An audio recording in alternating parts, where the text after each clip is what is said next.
Baru-baru ini video yang viral di media sosial mengungkapkan cara jitu untuk kamu yang ingin duduk sendiri dan leluasa di pesawat.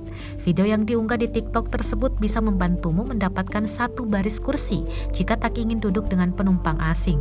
Pakar perjalanan Chelsea Dickinson dari Cheap Holiday Expert membagikan beberapa strategi yang dia gunakan kapanpun dia ingin mendapatkan satu baris pesawat penuh untuknya dan teman perjalanannya.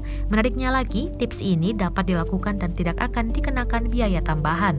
Pertama, Dickinson merekomendasikan untuk bepergian bareng pasangan dan pesan tempat duduk secara terpisah di baris yang kosong. Satu orang pesan tempat duduk di dekat jendela dan satu lagi pesan tempat duduk dekat lorong kabin. Dengan begitu, kursi bagian tengah akan kosong. Menurut Dickinson, orang lain tak akan memesan tempat duduk di tengah tersebut.